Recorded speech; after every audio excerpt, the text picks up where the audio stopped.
Well, hello everyone and happy St. Patrick's Day. Are you wondering, like, this green hair? I'm not trying to look like Ariel. I'm trying to look like a leprechaun. Speaking of leprechauns, I have these special glasses. These glasses help me spot the leprechauns. True story, you guys. Just wanted to share those with you. Do they look better up here? Hi, I'm Mary Fain Brandt, and we're going to be going live on when science meets social media, but I wanted to jump on a couple minutes early and talk about my all-time favorite day. This is actually my favorite day, St. Patrick's Day. I'm Irish and Scottish and Welsh, and did you know that in Ireland they don't celebrate St. Patrick's Day? True story, Amanda Webb told me that. They don't celebrate it because they say all the crazy Americans come out and celebrate that, right? I just want to share a couple. Can you see that? The shenanigans begin after I've had my coffee. I'm almost done with this, so we can start the shenanigans in about 2 minutes. So I want to know, do you guys celebrate St. Patrick's Day?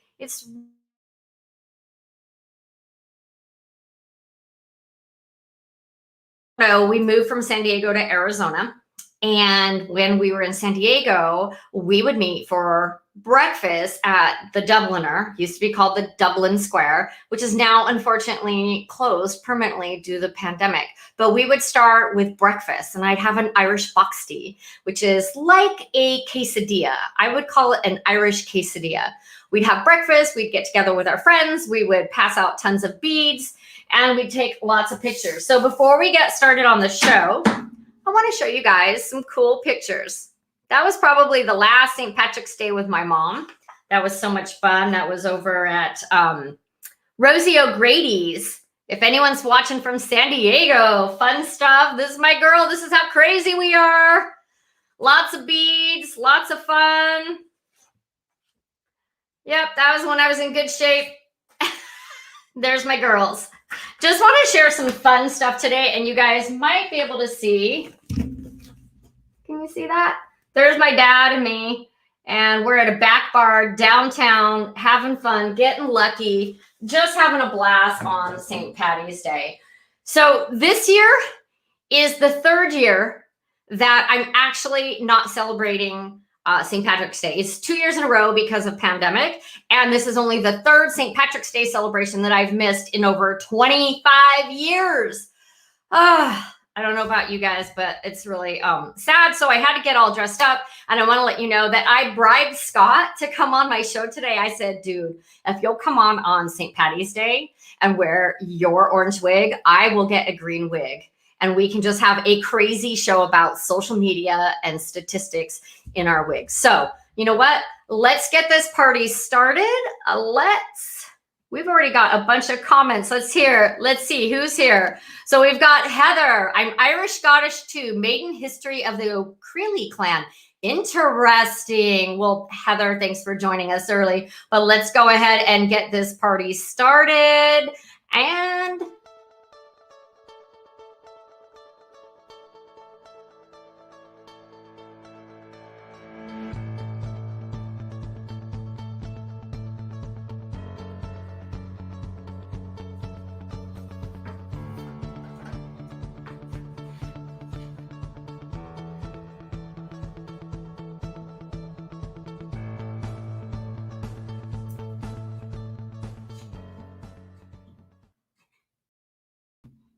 hey, you guys, how are you doing? So Mary here again. So we're talking about social media and science. And I want to ask you a question. Do you think that science has anything to do with social media? Heck yeah, it does. It has everything to do with it. We're not on social media just to waste our time, are we? You have a strategy, right? And if you don't, we'll talk after the show. You want to know what's working and what's not working. If you don't analyze it, you can't align it. If you don't track it, you can't tweak it. The whole point of being on social media is to get credibility, visibility, and at the end of the day, clients, right? Clients are a new job if you're looking for a job, if you're a job seeker. My next guest is the wacky mad scientist of social media, Scott Ayers from Agora Pulse Social Media Lab. And why, he's really not a mad scientist. Doesn't mad and scientist just belong together in the same sentence, right? So you guys, I'm Mary Fain Brandt. I'm the host of this show, Bite-Sized Tips for Busy Entrepreneurs, where I bring on savvy and interesting guests that are experts in their field and industry so we can help you scale your business with ease and have a flow about it. Take out the stress, right? So you're going to want to grab your massive cup of coffee, your pen, your laptop, and you're going to seriously want to take some notes because Scott is going to give away all the secrets on why you need to analyze and track your social media. So you know what? Let's bring him on now. Hello. Like, I think like everybody needs to take like screenshots, and I'm even going to take like, we should make the face. We got to make the face. Like, oh. Yeah, everybody take those screenshots. That was a bit good. Yeah, thanks for having me on. And it's funny, before we went live, I actually do have a little green wig that I tried to put on, but I bought it and it's way too small, as you can tell. And so I went with it looks like a troll. It is. It is troll hair. Like that one especially is like made for a troll doll, but it's just like so tight on my head. I'm like, no, I don't think I can pull it off today. But yeah, appreciate you having me on. And this is a different way for you to celebrate St. Patrick's Day. It is. And you know what? Thank you for coming on the show today, because you're wearing the orange wig. That kind of gave me permission to go green. Go green, get it? See, I even did the traditional glitter. There you go. Like, this is tradition.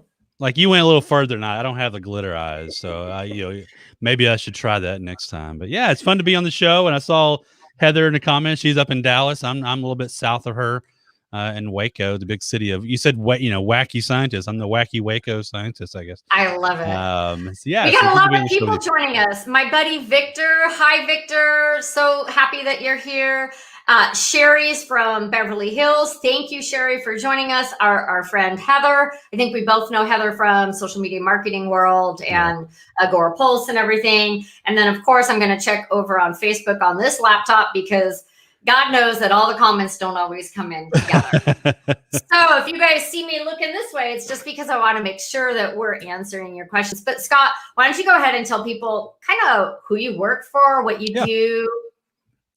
Yeah, I work for a company called Agora Pulse, and my main job is, wearing wigs all day long. No, I work for the Social Media Lab. That's my project with Agora Pulse. And what we do at the Social Media Lab, I've been there now 4 years. Over 4 years. And our goal is to bust the myths, the rumors, and the stories of social media marketing with science. That's kind of our little tagline that we have there. And really what that means is we test all those things that you probably see lots of the gurus and other people talk about out there. I like to test them and try them out and see if they're working or not working.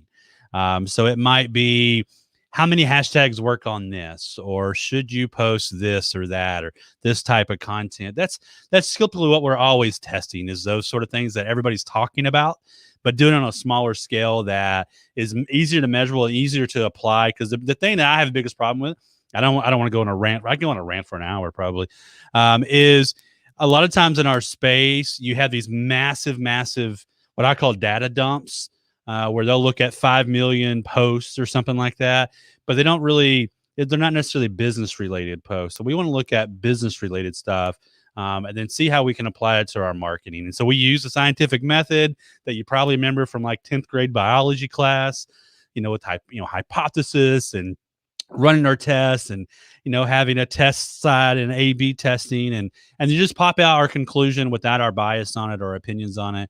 And we've been doing that. Like I said, we do a podcast. I actually have 2 podcasts now. I'm actually taking my live show. I do typically on Wednesdays right after this. Today, I'm actually not having the show. My guest emailed me this morning. She's sick. And so I was like, let's just take the day off, which is fine. Worked out well for me. So I can talk to you even longer. See, that's what that means. And so we do a live shows. I do podcasts, and everything's always a test. Everything I do is a test. Even down to putting names on screens, or how long a video should be, or should you do an intro timer or not in a live show. So everything's definitely a test.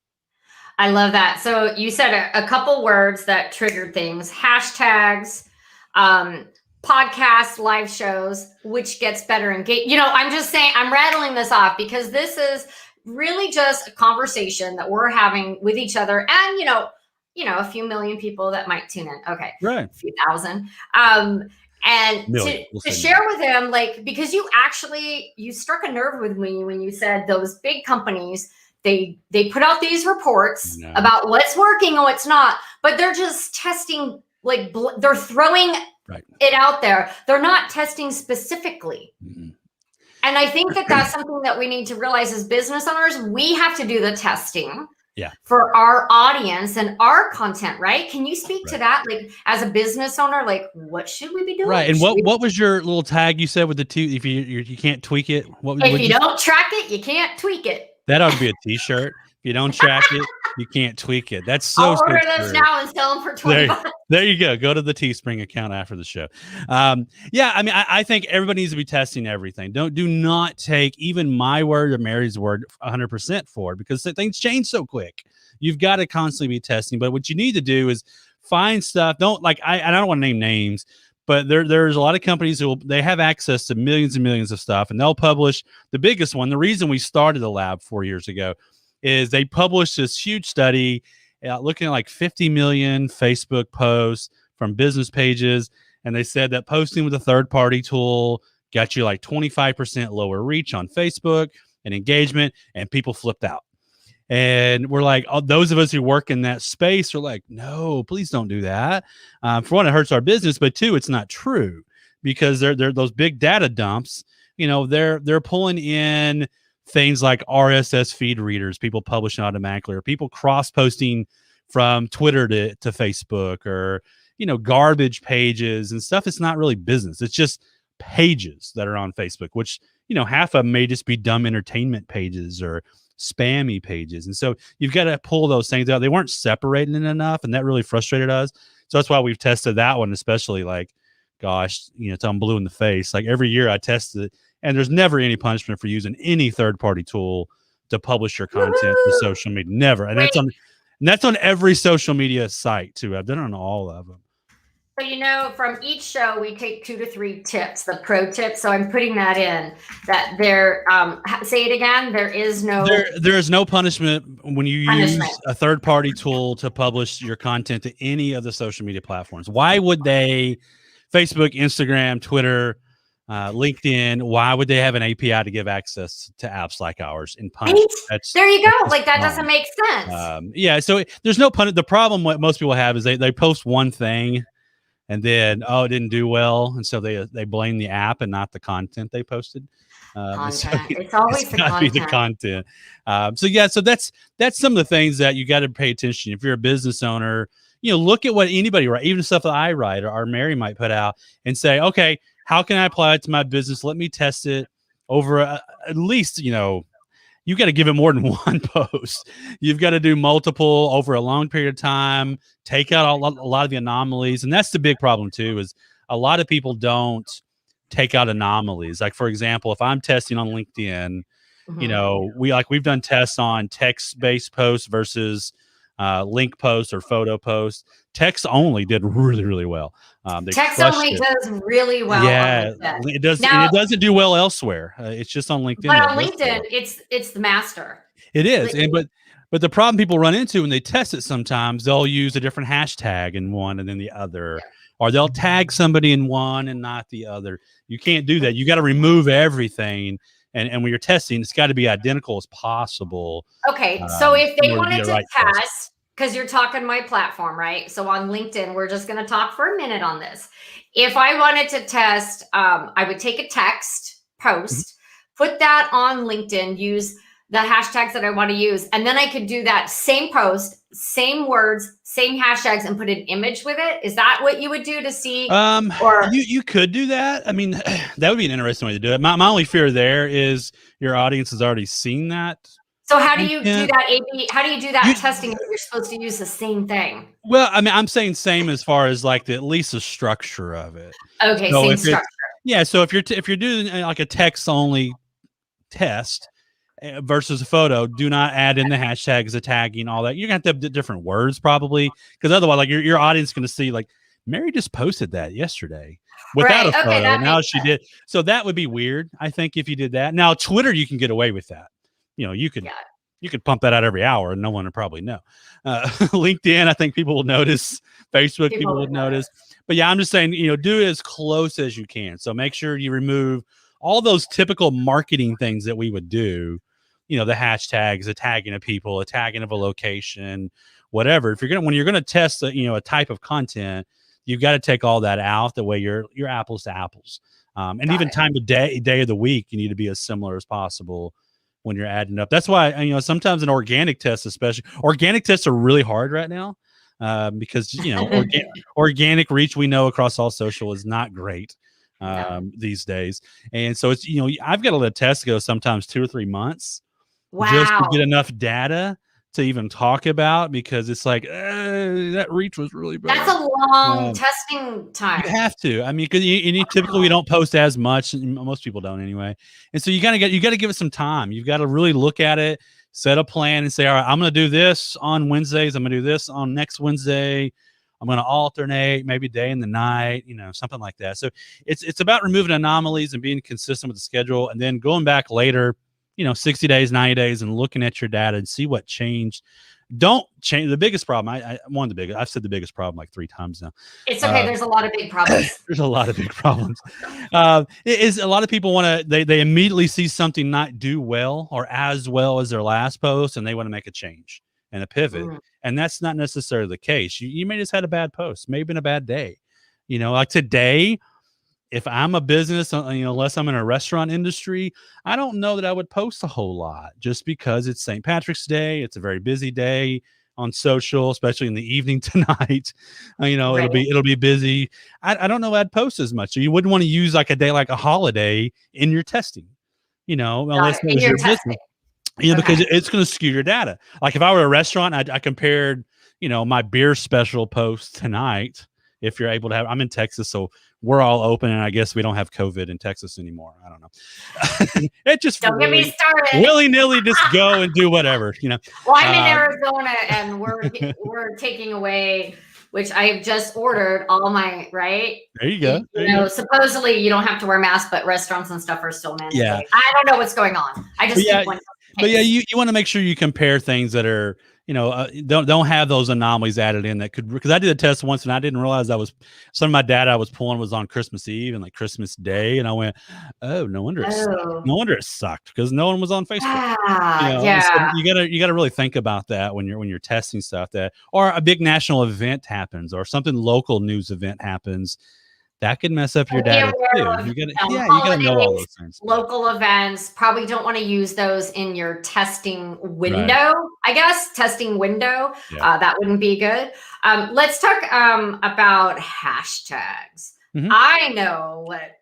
I think I know what works on LinkedIn. I stay in the know, right? I'm always listening to other people. Right. I always tell people that LinkedIn is not Instagram. If you copy your exact post from Instagram and put it on LinkedIn with 20 hashtags, you suck.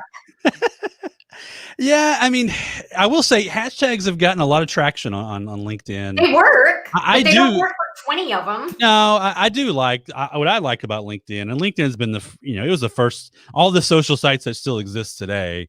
It's the one I was on first, out of all of them. And I still kind of go back to it. I always forgot, I need to get back over there. Because I get in there and I'm like, man, I love the conversations that are happening. Right. But I do love that LinkedIn auto suggests a lot of hashtags. I love that. Right. I'm a little fearful if it's always ones you should use or not, because you need to look at the data. You have to know, if it's a good hashtag for you or not. But yeah, we did actually run a test on Instagram hashtag. Now, this is about 1.5 years old now, so we probably need a retest. Like anything, we gotta retest stuff, but we wanted to see if using at least one hashtag made some sort of difference, because again, hashtags were kind of new on LinkedIn at the time. We're like, who uses hashtags on LinkedIn? That's an Instagram, Twitter thing, right? And so what we found when we did all of our testing, we tested everything out. I'm trying to scroll down to see my results on here.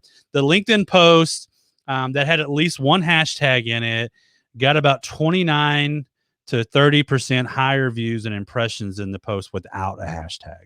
And so that tells me immediately that I should be using at least one hashtag on my LinkedIn post, because you never know who's following that hashtag.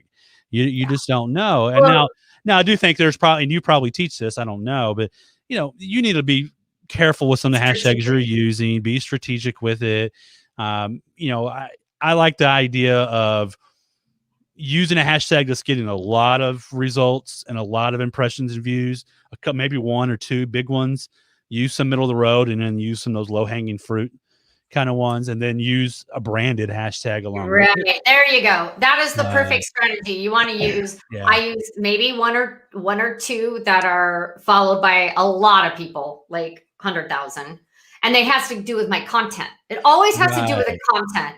And then you want to use some that are lower. And then you always want to use your own hashtag. And I've struggled to come up with my own hashtag for years. I finally have one that I can wrap my head around. It's Mary on the Move. And so we just started using that because I'm always on the go. So I can use it through everything. So you're saying you can't sit still. That's what you're saying. I always have to be doing something. Yeah. I'm always learning something. I'm always going for a hike. So my girl Tisha, we went for a walk here, and I was like, oh, I can't come up with a hashtag. And she's a branding person. She's like, blah, blah, blah. She's like, how about Mary on the Move? I feel like you're always on the move. You're always posting something. You're always helping people. Right. You're on the move. I was like, I like it. No one else, I feel like no one else is going to use it. And I see Victor ask how many to use. I mean, we're saying to use at least one. I mean, we got us better results from our data. I don't think there's a max you're stuck to on LinkedIn. I know Instagram you are 30, but I don't think LinkedIn taps you out if I can. Well, they say that the sweet spot is 3 to 7. Yeah, that tends to be on almost every social site. That 4 or 5 is pretty good. 3.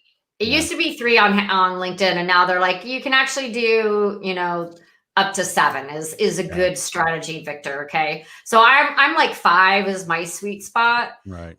Once in a while, if it really goes with the content, like when I'm having a guest on a show and I'm like, oh, I need to hit all these things because we use bite-sized tips, right?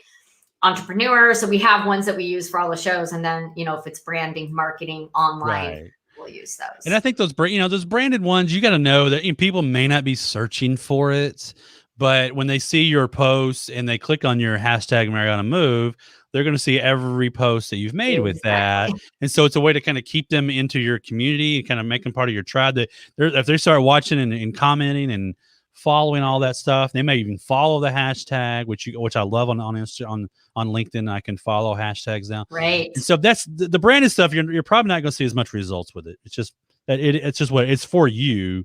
And so people it's for me to find my content. Well, and yeah. And it's actually for me. I'm using it across all the platforms. And so it is just for me. Yeah. So Victor said, thank you. Sweet spot 3 to 7 tags include a branded tag. Yeah. Everyone needs to have their own hashtag. Yeah. And I'm horrible at that too. Like I've never really done one. It has taken me 5 years to come up with. And I had LI connectors for LinkedIn connectors, but I'm like, I never could wrap my head around that. So kind of ditching that. Sorry, folks. We're going with Mary on the Move. I kept trying to do hashtag science, but it's just too broad and too much weird stuff with it. And then hashtag orange hair, SML, social media lab. And then I don't know, it gets crossed with it. So I need to, if somebody has an idea, I would welcome the idea. If someone has an idea to help Scott with his own personal branded hashtag, you know what? Drop it in the comments. Victor, Heather, Cherie, come on, you guys. You're all in branding and marketing. Drop it over there. Let's get Scott his own hashtag. There we go. Yeah, I would be so happy if we could come up with that on the show. That would be fun. Yeah, I need to, it's one of those things like you always, like you said, took you 5 years. It's one of those things you go, yeah, I need to do it, but I'll put it on the back burner and you forget about it. I just couldn't come up with anything that I could, grasp onto. So where are we at with time? Oh, we're doing great. So can I ask you, what is the biggest surprise with the data that you've collected and analyzed? What shocked you the most? Probably the one that I always say shocks me the most, or kind of got me the most, like messages from other people in our industry. It's dealing with hashtags again. It is in comments and stuff. Is the idea on Instagram. People were teaching everybody to put the your comments, your hashtags in the comments instead of the post itself, and so I saw a lot of people teaching on this a few years ago, and I'm actually in the middle of retesting this right now, and so I went out and tested it, and I actually used 30 hashtags. We did it on excuse me, we put the hashtags in the original post, and then went on some of them, we went in and put it on the first comment instead of the original. And I think we ended up with like, the data was, I think somewhere around 50, 55 posts with hashtags in the first comment, 50 or so posts with hashtags in the original text of the update. And it was about a 25% increase in the reach, I guess you would call it, on Instagram, and the engagement when we put the hashtag in the original post instead of doing the first comment sort of thing. And that's not what people were teaching. And still some are still teaching that today. And so it went against the grain. It went against what everybody was saying out there. And people that I know, like, and trust are still doing this and telling people they eat, because they're worried about it looking ugly and looking weird, or, oh, people don't want to see that. They want to see that. But the thing is, with hashtags, especially on Instagram, and I'm sure Twitter and LinkedIn will be the same. Hashtags on Facebook are kind of meh. They never really took off enough. People don't search over there, the way they do elsewhere, and they don't follow. I don't think you can even follow a hashtag on Facebook still. But hashtags are about new audiences typically. It's not about people who are already following you, and especially on Instagram, where Instagram's algorithm is very unique to the individual who's looking at your content. So your followers, they're going to see your content, whether you put a hashtag in it or not, because depending on their engagement with your content.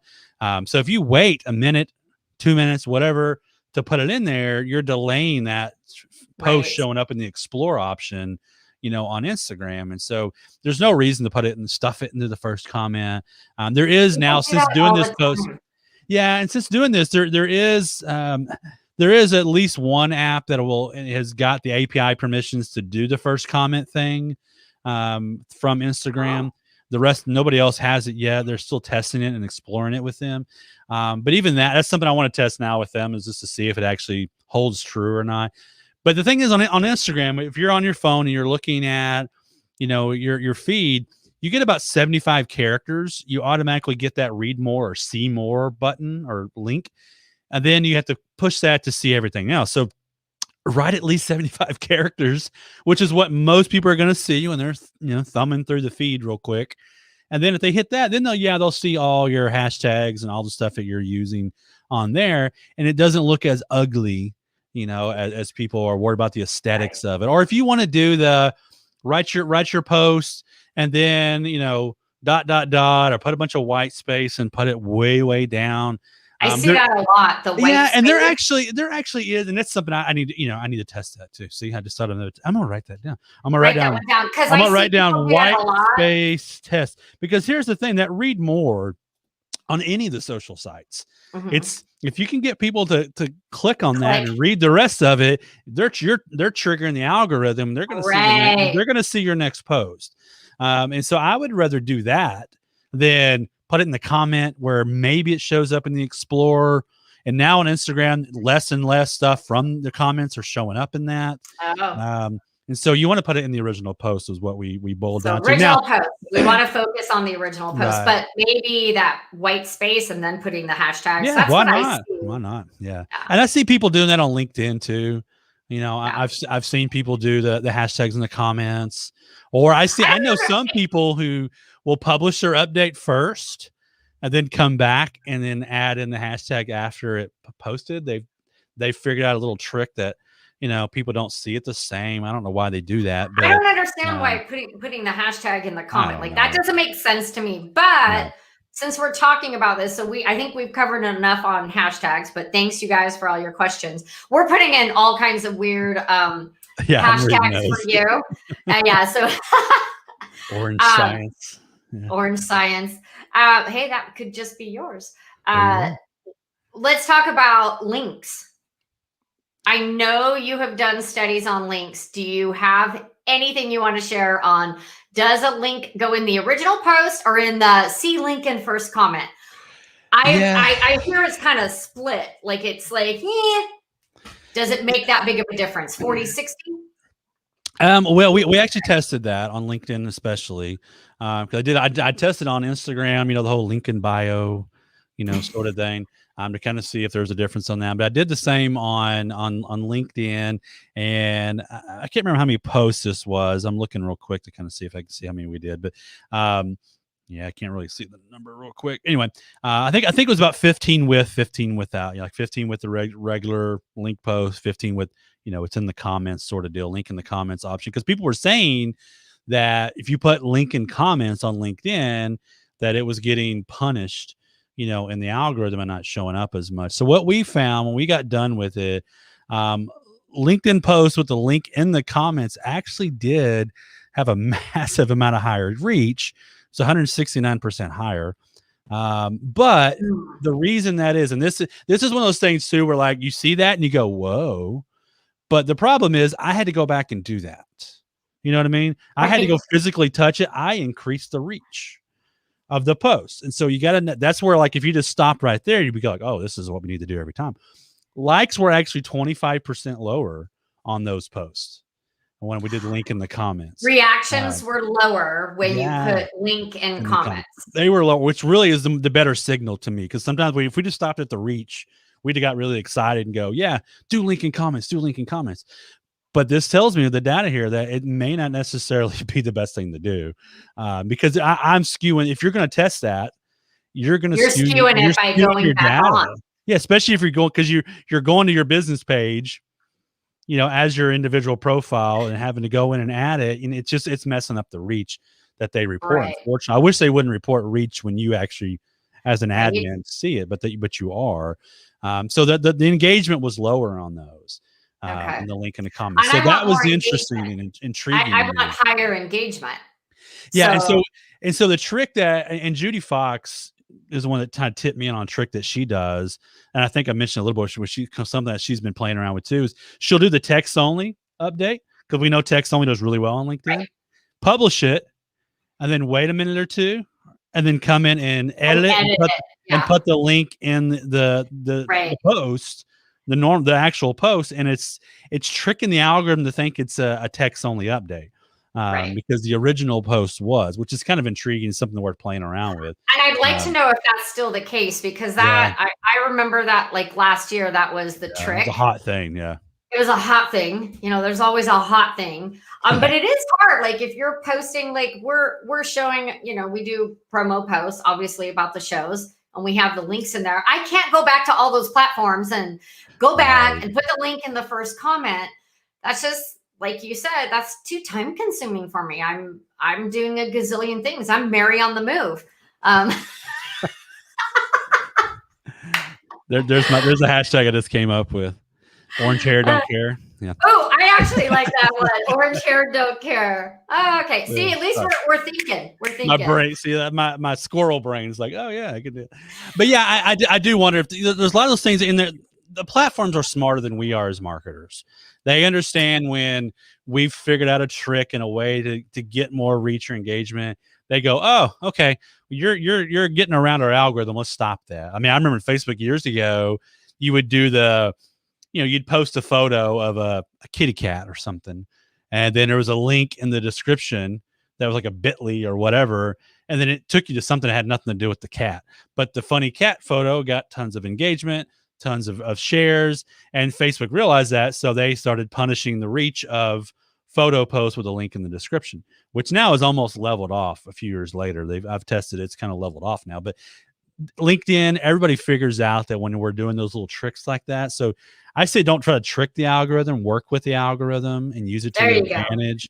LinkedIn, and the reason LinkedIn and all the sites might diminish the reach of a link post is because you're sending traffic outside of their platform. Oh, yeah. They don't want that.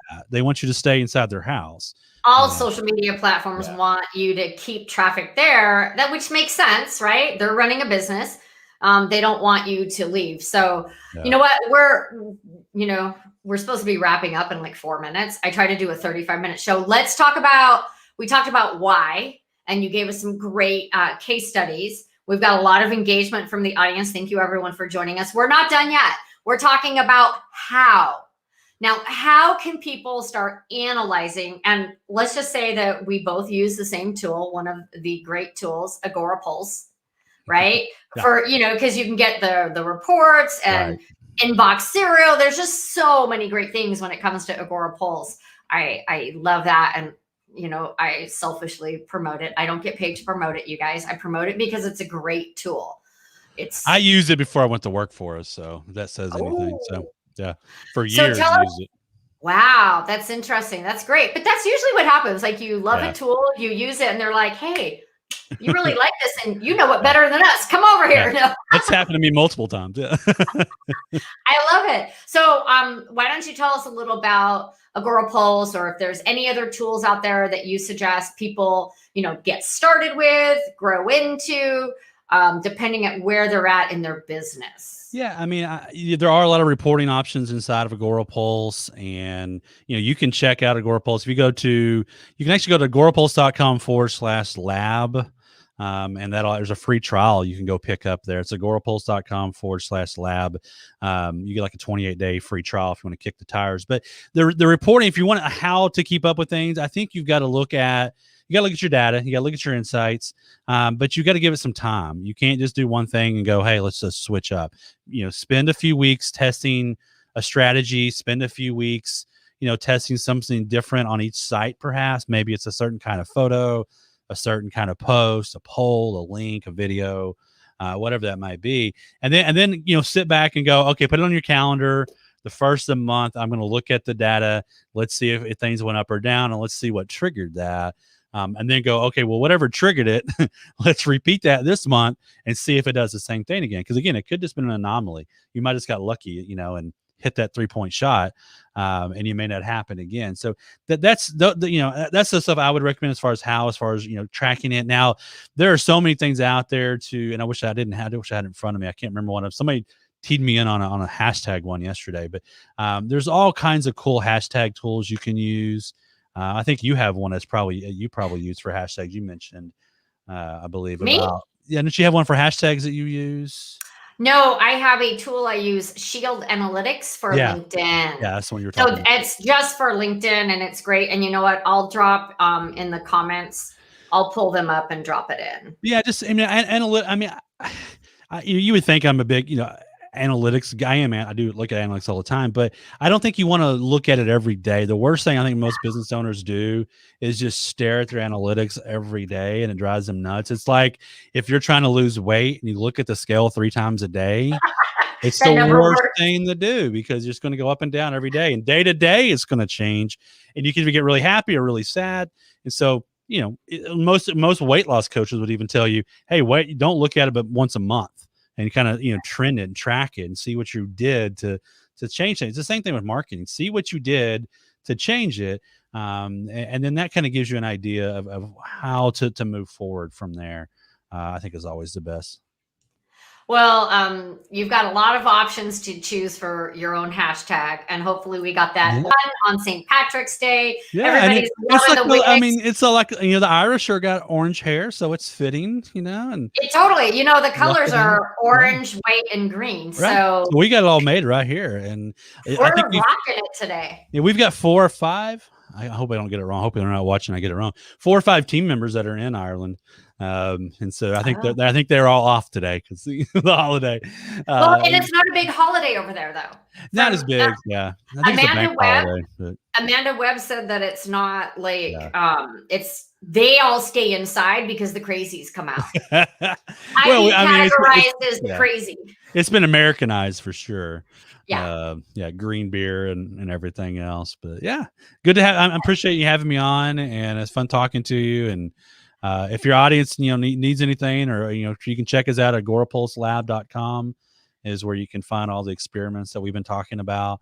That's awesome. I'm going to put that in the comments, and I'm going to make that a pro tip. And I want to do just a quick shout out to StreamYard, which is the platform that I'm using right now to go live on multiple platforms, multiple profiles. And you guys, if I can do it, you can do it. It's a click of the button. It's so easy. I can see the comments coming in. So I'm going to drop that link in case you're looking to go live. You're welcome, Victor. Thanks for joining us. I'm just looking at some of the comments. And then, Scott, if people want, so Agora Pulse, I put in the link for them to test, and then they should go. to Agorapulse lab or Yeah, what was that? agorapulselab.com will take you over to, my room in the house on Agorapulse, because our URL is really long for the lab. So Agorapulse lab will forward you over to it. Check And out you can find me. You can find me anywhere. Just look my name up, Scott Ayers, and you can find me on socials everywhere. Fabulous. Okay, you guys have a wonderful St. Patty's Day. Aaron Gobra, have a great day. See you guys.